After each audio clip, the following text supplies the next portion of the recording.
Hi dears, Nishi's kitchen വ്ളോഗ്സിലേക്ക് സ്വാഗതം.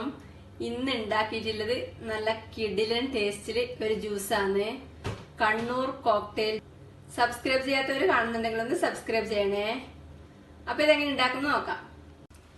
ഇതിന് പ്രധാനമായിട്ട് വേണ്ടുന്ന ഇൻഗ്രീഡിയൻസ് കുറച്ച് കപ്പക്ക, പപ്പായനാണ് നമ്മ കപ്പക്ക എന്ന് പറയുന്നത്. പിന്നെ കുറച്ച് ക്യാരറ്റ്, അനാറ്, മാതളം എന്ന് പറയും. പിന്നെ അണ്ടിപ്പരിപ്പ്, മുന്തിരിയും, കൂടാതെ പാലും ഐസ്ക്രീമും പഞ്ചസാരയും കൂടെ വേണം. ഇത് കുറച്ച് വലിയ ഒരു ക്യാരറ്റ് തൊലി കളഞ്ഞ് മുറിച്ച് കഴുകിയെടുത്തതാണ്. ഇത് ചെറുതായി ഒന്ന് വേവിച്ചെടുക്കണം.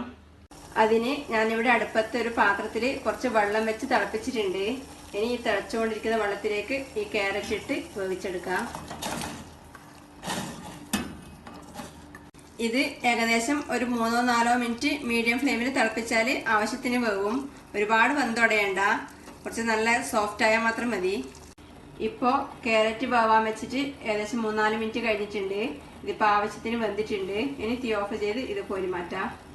വേവിച്ചെടുത്ത ക്യാരറ്റ് ഒരു ബൗളിലേക്ക് മാറ്റിയിട്ടുണ്ട്. ഇനി ജ്യൂസ് ഉണ്ടാക്കാൻ തുടങ്ങാം. അതിന് ആദ്യം മിക്സിയിലെ ഒരു ജാറിലേക്ക് എടുത്തു വെച്ച കപ്പക്ക ഇടാം. ഈ മുറിച്ച് വെച്ച കപ്പക്ക ഏകദേശം 1/4 കപ്പ് ഉണ്ടാവും. ഇതിന്റെ കൂടെ വേവിച്ചെടുത്ത ക്യാരറ്റ് ചേർക്കാം. ക്യാരറ്റ് ഏകദേശം 1/2 കപ്പ് ഉണ്ടാവും. ഇത് ഒരേ അളവിനെടുത്താലും മതി, കൃത്യമായിട്ട് കണക്ക് വേണമെന്നില്ല, ഏകദേശം ഒരേ അളവിനെടുക്കാം. ഇതിലേക്ക് ഫ്രീസറിൽ വെച്ച് കുറച്ചധികം തണുപ്പിച്ച പാല് കുറച്ചൊഴിക്കാം. ഇതിപ്പം ഫ്രീസറിൽ വെച്ചിട്ട് അധികം കട്ടിയായിട്ടാ, അതിനേക്കാളും കുറച്ചും കൂടെ കട്ടിയായാൽ കൂടുതൽ നല്ലത്. പാല് ഏകദേശം 1/2 കപ്പ് ഒഴിച്ചിട്ടുണ്ട്.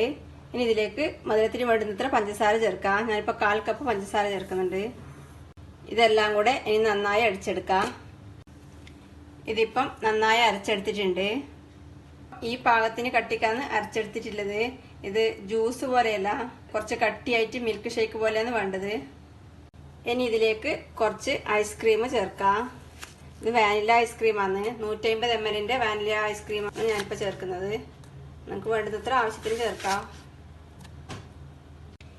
ഇതിനി പൾസ് മോഡിലിട്ട് ഒരു 5 സെക്കൻഡ് അടിച്ചെടുക്കാം. ഇതിപ്പം ഐസ്ക്രീം ചേർത്ത് അടിച്ചെടുത്തിട്ടുണ്ട്. മധുരം വേണമെങ്കിൽ നോക്കിയിട്ട് കുറച്ചും കൂടെ പഞ്ചസാര ചേർത്ത് വീണ്ടും അടിച്ചെടുക്കാം. ഇതിനി ഒരു ഗ്ലാസ്സിലേക്ക് ഒഴിച്ച് സെർവ് ചെയ്യാം.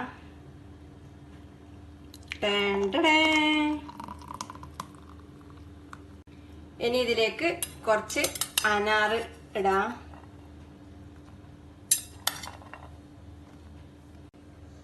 കുറച്ച് അണ്ടിപ്പരിപ്പ് മുറിച്ചതും കുറച്ച് ഉണക്കമുന്തിരി ഇടാം. ഞാൻ കുറച്ച് സാധാ ഉണക്കമുന്തിരിയും കുറച്ച് കറുത്ത മുന്തിരിയും എടുത്തിട്ടുണ്ട്. നിങ്ങളുടെ അടുത്തുള്ള ഡ്രൈ ഫ്രൂട്ട്സും നട്ട്സും ചേർക്കാം. ഇതിനി ഒന്ന് ഇളക്കി മിക്സ് ചെയ്യാം. നല്ല കിടിലൻ ടേസ്റ്റിൽ കണ്ണൂർ കോക്ടെയിൽ റെഡിയാണ്.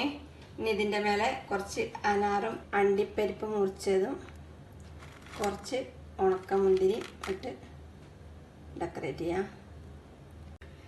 നല്ല ടേസ്റ്റിയും ഹെൽത്തിയുമാണ്, ഇമ്മ്യൂണിറ്റി ബൂസ്റ്റിംഗ് ജ്യൂസും കൂടിയാണ്.